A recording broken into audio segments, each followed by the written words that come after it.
We've got some major names returning from injury at running back and just some new names that are really making the running back rankings on a weekly basis very interesting. So we're going through the top 30 for week 14, and I'm doing everything I can to make sure we all win chips this year. So make sure to go down there, drop a like on the video, and subscribe to the channel to show your support. Now getting into our first tier, I've got Jonathan Taylor back in first place and Jahmyr Gibbs at number 2 this week. So with JT, I do feel like the matchup is going to be one of those field goal fests. I've said that a bunch this week. But when I think about the Jags matchup, their real strength on defense is that secondary. And I don't think their defense is good enough to bottle up JT, much like he has been bottled up over the past several weeks. So I do think he'll probably rebound and have one of his better days of the last several weeks in this one against the Jags. And then Jahmyr Gibbs at number 2 versus Dallas on Thursday night. This does feel like one of those matchups they're going to really just condense all of their stars and just give them the ball as much as they can. Jamison Williams, Jahmyr Gibbs, they're going to get the ball a ton without Amon-Ra St. Brown. And I do think that's where we kind of get a lot of reception involvement from Jahmyr Gibbs because Dallas's front seven has gotten much better, and I've highlighted this. So I do think the key with Gibbs this week is going to be the pass catching, and I think it's going to be strong. And the same thing with pass catching comes to Devon Achane at number 3, and he goes to New York to take on the Jets. This matchup doesn't make me worried or anything like that, but what I have been saying is that I think that going to New York is another instance of where I've been spot on all year in saying if you take them out of their element and you put them in inclement weather, Miami, they will not do well in fantasy football. But Devon Achane has been so bust-proof because of his consistent involvement, because at his worst, he's getting like 16 fantasy points in a full PPR. I think just because either way, they're going to get him involved in the passing game. He can't do bad in this one, and I think he has massive upside to hit some home run hits against the Jets front seven. Dropping down to our next tier, we've got Bijan Robinson at number 4 and James Cook at number 5. Bijan Robinson, I don't believe belongs in tier 1 this week, and again, it's all based on matchup. Last week I had it nailed. I think I said that he was going to be potentially a home run hitter, and he was that. He had another 30-point outing in a full PPR format. But the problem with Bijan is that if you take him and you put him against a rough defense, I don't care how much they have to give him the ball. They're still going to get Tyler Algier involved at the goal line, and you've got a defense like Seattle that comes to town, and that's tough, man. So I think Bijan probably just is not in the best position this week, and we all know Kirk Cousins just isn't good enough to continue to move the ball down the field on any single defense in the league. James Cook at 5, Chase Brown at 6. They're taking on each other in Buffalo this week. This does feel like one of those matchups James Cook should take advantage of in a big way. As many of you know, the reason I don't put James Cook much higher than this is because we don't know what his workload is going to be on a consistent basis. Because any matchup, I don't care if it's against the Steelers, I don't care if it's against the Seahawks, I don't care if it's against the Jets. They are an offense that does not stick with the run on a consistent enough basis for me to put Cook inside of tier 1, which is where I would like to put him this week based on matchup. And then Chase Brown at Buffalo, this matchup feels like really one of those good ones. And with Joe Burrow back, the offense's upside is going to be not only probably a little bit higher upside, but also more consistent and to be able to hit on that upside. It's a must-win game for them, who are still actually kind of low-key in the playoff race because of how weak the AFC North is this year. They're going to want to win this game, and Chase Brown is going to continue to be involved from a pass-catching perspective, and of course, he will continue to run the rock. And it's against a defense I believe can be beaten. Bucky Irving is at number 7, and Josh Jacobs lands at 8. So with Bucky, he comes back in his first week. Snap count or no snap count, it did not matter because the guy took on a defense I thought actually has a lot of good weeks with the Arizona Cardinals, and he made them look like a bunch of fools, man. Bucky Irving is that dude. He's really good. The only concern I've always had with Bucky is the fact that this guy is small and he doesn't exactly have the frame of a 3-down bell cow. But they use him like he does, and as long as he's healthy, the guy's really good. So against the Saints this week, I see a good outcome if he continues to get the rock, and he gets it even more this week. He has top 5 upside. And then Josh Jacobs at 8. Listen, the matchup versus the Bears, not the problem here, but the first week back from injury against the Detroit Lions, he was bottled up. And he got some good runs. He ripped off some good ones. Didn't get in the end zone like he usually does, though. And that's usually a big key for this. In short yardage situations, he was not as dominant as he had been up to that point of the season. So I do kind of wonder, is that going to be a problem here moving forward with Josh Jacobs? Either way, he's still a workhorse. He's still on a good offense. And it is still a good matchup for him to be in the top 10. Derrick Henry's at 9 to round out this tier. Going back home to Baltimore to take on the Steelers. This does feel like a matchup he should take advantage of once again. The Steelers, I've been saying this all year. In theory, their run defense is much better than their pass defense. The run defense is garbage too, though. They just gave up 250 plus yards on the ground to the Buffalo Bills, and James Cook thrashed them. So it does feel like one of those games Derrick Henry should, in theory, take advantage of. The only problem I'm struggling with here is the fact that this offense is not exactly working at 100% with Lamar being less than 100%. So that just kind of takes away Henry's upside a little bit, but I still do see the ability to pop off 40, 50 plus yard runs and the ability for him to take advantage of just a weak defense, because that's the reality. The Steelers and Mike Tomlin are just a bunch of weak morons over there, if you really want to know the truth. Dropping down to our next tier, Breece Hall at number 10, and Quinshon Judkins is at 11. Breece Hall versus the Miami Dolphins feels like one of those matchups he could take advantage of in a big way. And I've always said this about Breece. I don't even care about matchup all the time because I know against any opponent he can go for 30. He's just that good. Obviously, matchup is going to make me want to rank him higher if it's a good one. But at the same time, I do just see Breece as one of those guys I can include in tier 2 because of the fact that he's not consistent with doing it. And it's not even his fault. It's just the Jets offense, and they're just not very good.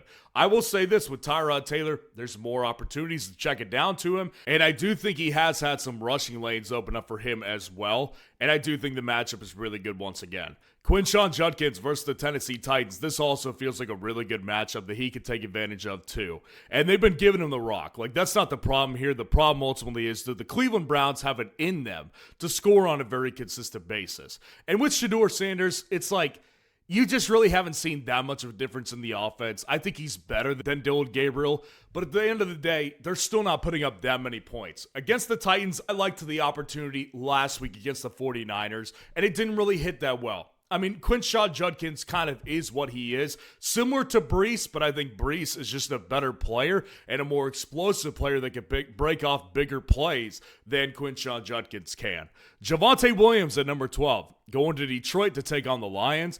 And the way I look at this is I think if you just look at workload, I would rather have him than a guy like Ashton Genty because he gets basically the same workload as Genty does. He's just on a better offense. Now, with the thing with Javonte is if you look at the last several weeks, it hasn't worked out very well from that offense because they're not using him at the goal line as much. They are, but he's not getting in as much. They're using a lot of the passing game, and it's obviously the passing game that has done extremely well over the last several weeks. So I do kind of view this one as if you look at the Lions, that's the strength of their defense, the running game, and the passing game is the weakness. So to me, Javonte probably doesn't have his best day, but based on workload and based on how hot the offense is right now, got to keep him in the top 12.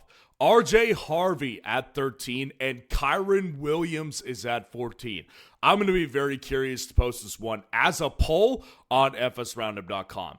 But my rationale for this is simple. RJ Harvey is on an offense that I view as on the Rams level in some circumstances. From the run game, I think they are very good. I do think Sean Payton's creativity comes out, especially against a weaker opponent like the Commanders were and like the Raiders are. And I do think this is a great opportunity for him because if you look at last week, the touches were always in his favor for the majority of the game.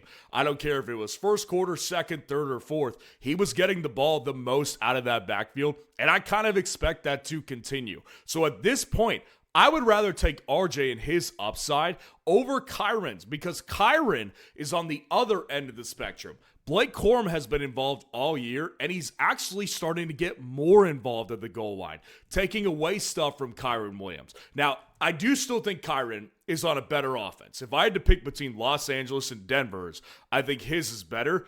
But I think that his competition behind him is stronger than the competition behind Denver with RJ Harvey right now. So to me, if it's going to be a little bit of a split like that, I would rather have RJ Harvey, but I'm posting this as a poll and I want you to vote on it. So I'm going to look up RJ Harvey on our site. Then I'm going to go to chat and then I'm going to go to start a poll for week 14 and I'm going to add Kyron Williams to this, and I need you to go vote on this one honestly, because it's free to vote, it's free to start your own poll, and it's the fastest way to get immediate feedback and results on what you should do with your lineup on a weekly basis. And if you want access to my weekly top 260 rankings, the automatic waiver tool, which is winning people their leagues this year, if you want access to the comparison feature and the league sync up feature, that is with the premium subscription. And when you refer a friend to us, you and your friend will get a free first month. And if you just want to do a full team breakdown from me, we'll get on a live stream and we'll cover your team in a live back and forth dialogue. You can also do a full team breakdown from me as well. Now, dropping down to that next tier, we've got Travis Etienne at 15 and Ashton Genty lands at 16. So when it comes to these two guys in particular, I would rather have Etienne because I think the ceiling is higher because he's on a better offense. It's really that simple. And listen, there is a problem here because Bashul Tuten, basically, it wasn't a full split, but there was a little bit of a split going on. And I called this out weeks ago. With Etienne, my whole problem with him has been I don't think that he's the same guy that we can rely on every single week because of the fact that if you watch the last several weeks, Bashul Tuten, before he went down to injury, was kind of their RB1. And I do think he's a threat to Travis Etienne. So in this matchup where I think it's a field goal fest, I don't think the upside is terrible, but I also don't think his upside and his floor is stable enough for me to put him inside of the top 15 at a much higher rate. Now, Ashton Genty at 16, again, this is completely just a guy I had nailed from the beginning, to be honest. Bad team, bad offense. He's going to be the Najee Harris of his rookie year when he was a Pittsburgh Steeler. Tons of volume, but not much efficiency. Will get in the end zone and will be a consistently solid play, but will have his down moments as well. Ashton Genty versus the Denver defense, not exactly one I want to play him in particularly. But it's not that I'm saying bench Ashton Genty. He gets too much work and he's too consistent with his work to bench him entirely, but I don't think it's probably one of his better weeks. DeAndre Swift and Kyle Monangai are two Chicago running backs. Now you bring him over to Chicago, and all of a sudden they've got two really good running backs for fantasy. Almost like there's not many coaches in the league that could do that. Kind of like I said before the year started. But we won't talk about that one, I guess, because both of these guys are really good. And they're both high-end options in fantasy. Now, it's not exactly a matchup I want to take advantage of, but DeAndre Swift is a good pass catcher. He's been efficient running the ball the majority of the year. And Monangai is starting to be their thunder to the lightning of DeAndre Swift. His involvement has just continued to climb every single week with Swift back in the fold, and he's not going anywhere at this point. I think he's a very good flex option every single week moving forward. Dropping down to our next tier, Saquon Barkley is here landing at 19, and Jaylen Warren is at 20. So with these two guys, Saquon Barkley, guys, I said this on the live stream Monday night.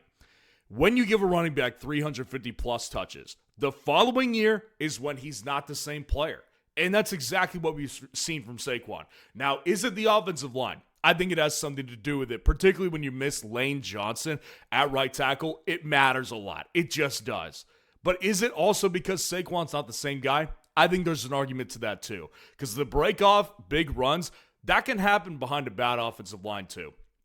So I don't know, man. All I know is it's not working, and I don't really care to debate the specifics on it yet. I'll get into more of the specifics in the offseason. But as far as I see it now, I don't see it getting much better. From a volume perspective, he's still an RB2, but I would call him a lower-end RB2 at this point, and I don't really care what matchup is. And this matchup here against the Chargers, not exactly terrible. Jaylen Warren at Baltimore. This matchup also is not terrible as well, but I'll tell you what is terrible, the Steelers offense. It is absolutely atrocious. Rodgers does not want to be there anymore, and Mike Tomlin is losing this team very, very fast. So when it comes to Jaylen Warren, he is a guy that I think is good. When you look at it from a volume perspective, it's not always elite, and I do think that when you look at him from an efficiency perspective, that's what always keeps him above guys like Kenneth Gainwell, because Kenneth Gainwell always loses out on touches on a week-to-week basis because Arthur Smith and Mike Tomlin, they just do not get it right and consistent on a very consistent basis. So I do think Warren is fine,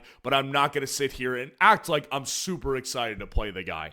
Bam Knight at 21 and Kareem Hunt rounds out our tier at 22. Bam Knight, here's the funny thing about this one. I started out this video saying there's a lot of guys coming back from injury. I don't think Benson's coming back. The guy started missing practice last week. I think he had a setback of some sort that they're not talking about. And I don't think he's going to come back anymore. So Bam Knight, what's been made clear is he's the RB1. He is the RB1 in this offense, and as far as I'm concerned, he is that running back one consistently because he's been the best when you factor in his running work and his pass-catching work. And when you factor in Amari DiMercato, banged up as well, versus the Los Angeles Rams, don't love the matchup, but I do like the opportunity, the best out of that backfield. Kareem Hunt at 22 versus Houston, the matchup is definitely not good. I don't want to take advantage of the matchup, but at the same time, what we have seen with Kareem Hunt is he is a red zone hog. The guy gets all the short yardage work for this offense, and he's been very consistent at getting you a yard or two when you need it most. So that keeps him inside the top 25 because he will continue to be the lead back, even with Pacheco back in the fold. I don't care about Pacheco at this point. He's pretty irrelevant to me. And to me, I would rather take the shot on the guy who is going to get the red zone carries, even when we're not getting many big plays from him. Dropping down to our next tier, I'd rather have Kareem than Amari and Hampton this week, and Kenneth Walker at 24. Now with Amari and Hampton, listen, you have to expect a timeshare in his first week back because they had been talking about it for many, many weeks leading to this day. So I do expect Kamani Vidal to be involved to a certain point. I do think Hampton will be worked into the backfield this week and is probably the better option in fantasy. And it is a matchup that all of a sudden you kind of can take advantage of. The Bears just bullied the Philadelphia Eagles front seven this past week. I do think it's an opportunity that could be there for Hampton, but I do not love him like I probably will in 2 weeks from now. Kenneth Walker, Zach Charbonnet, it continues to be the same exact story. These guys, it's either them, it's either Kenneth, or it's either Charbonnet, and it depends on who gets the end zone carry. Well, the reality is Charbonnet always gets the end zone carry, but Kenneth Walker still has the big playability, which is why I'm going to continue to rank him one spot over Zach Charbonnet, because this offense is good enough to get you down there all the time. It's against the Falcons. They're beatable. It's the same exact story every single week. Woody Marks at 26 to round out this tier, going to Kansas City to take on the Chiefs. And I do think this matchup is also very, very tough. You add on top of that, there's questionable tag with Woody Marks, who missed practice on Wednesday. So we don't know if he's even going. If he does go, I would imagine there's going to be some Nick Chubb involved because Nick Chubb just took an end zone carry from him last week. So I don't think Woody Marks is set in stone this week to have a good week. And that's why I've got to mitigate risk by putting him here at 26. Dropping down to our last tier, Chris Rodriguez Jr. is at 27, and Devin Neal is at 28. Listen, in this Washington backfield, you have to acknowledge that Chris Rodriguez has been the number one back. It is no longer Ja'Cory Krosky-Merritt, and Jeremy McNichols actually outtouched him last week. Bill Krosky has been such a disappointment for fantasy, and it's not even that Rodriguez is good. Like, he's here from combination of bye weeks and injuries this week.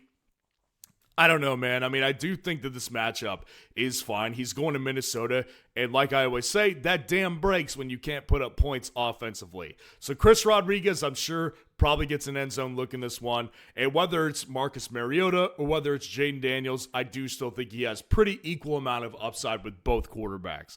Devin Neal at 28, going to Tampa to take on the Bucs. The opportunity in theory is there. Like, this Bucs defense has been weaker lately, but Devin Neal is just not a guy who's a needle mover. I mean, he's going to get the work. He got plenty of it last week, and Alvin Kamara Kamara being out another week is what I'm projecting. So I do think Devin Neal still has enough work and enough juice in him to get maybe 10 points on the high end, or maybe 12 or 13 on the high end, but on the low end, you're still going to get like 7 or 8 points out of this guy. It's very similar to having Tennessee's backfield, but I would say New Orleans is slightly better because I think their offense is slightly better. Bashul Tuten at 29, and Jordan Mason, welcome back to the top 30. So Bashul Tuten, like I said with Travis Etienne when I was breaking him down, he's involved. Bashul Tuten was the running back one. Before he went down, I think it was against the Cardinals. Then the next week comes out, doesn't do much. Then this past week comes out, gets a touchdown. Bashul Tuten's involved on a very consistent basis. So when I look at running backs behind him, like the Tennessee backfield, like Tyler Algier, like Kenneth Gainwell, I would rather just take the shot on a higher upside offensive guy like Bashul Tuten on a higher upside offense against an Indianapolis Colts defense who's actually getting a little weaker right now. I'd rather take that shot over Jordan Mason as well. But with Jordan Mason, obviously with Aaron Jones' injury, he is going to be the replacement back. And Washington's defense is susceptible enough from a talent perspective that I do think he can have a good opportunity at the goal line. And Jordan Mason has been pretty efficient since he's been a backup. What can he do as the starter with Minnesota's weaker offensive line and no running game? I can't put him much higher than this, but I do think he's actually a solid play this week. If you want to see the top 30 wide receiver rankings for this week, click on this video right here.